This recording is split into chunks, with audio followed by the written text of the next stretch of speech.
बिस्मिल्लाहिर्रहमानिर्रहीम। अस्सलाम वालेकुम। मेरी आप सभी से इल्तिजा है कि एक मरतबा दुरूद इब्राहिमी पढ़ लीजिएगा। बिस्मिल्लाहिर्रहमानिर्रहीम। अल्लाहुम्मा सल्ली अला मुहम्मदिन व अला आलि मुहम्मदिन कमा सल्लैता अला इब्राहीम व अला आलि इब्राहीम इन्नका हमीदुम मजीद। अल्लाहुम्मा बारिक अला मुहम्मदिन व अला आलि मुहम्मदिन कमा बारकता अला इब्राहीम व अला आलि इब्राहीम इन्नका हमीदुम मजीद। बिस्मिल्लाहिर्रहमानिर्रहीम। तुम बेहतर हो उन सब उम्मतों में जो लोगों पर ज़ाहिर हुई, भलाई का हुक्म देते हो और बुराई से मना करते हो और अल्लाह पर ईमान रखते हो, और अगर किताबी ईमान लाते तो उनका भला था, उनमें कुछ मुसलमान हैं और ज़्यादा काफिर।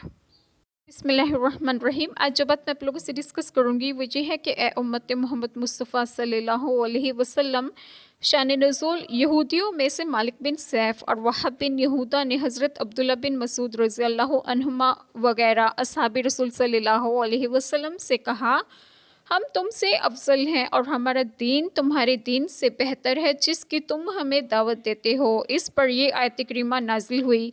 एक हदीस मुबारका में है कि आप सल्लल्लाहु अलैहि वसल्लम ने फरमाया, अल्लाह ताला मेरी उम्मत को गुमराही पर जमा न करेगा और अल्लाह ताला का दस्ते रहमत जमात पर है, जो जमात से जुदा हुआ वो दोज़ख में गया। और अगर किताबी ईमान लाते आप सल्लल्लाहु अलैहि वसल्लम पर, जैसे कि हज़रत अब्दुल्ला बिन सलाम और इनके असहाब यहूद में से और नजाशी और उनके असहाब नसारा में से, ये लोग दीन इस्लाम पर कायम रहे मगर ज़्यादा तादाद काफ़रों की थी। अल्लाह ताला हम सब के तमाम गुनाहों को माफ़ फरमाएँ और हमें सिरात मुस्तकीम की राह पर गामज़न करें, और आप सबको आपके घरों में खुश खुरम रखें और सेहत व तंदुरुस्तगी भी दें। आमीन। जज़ाकल्लाह खैर।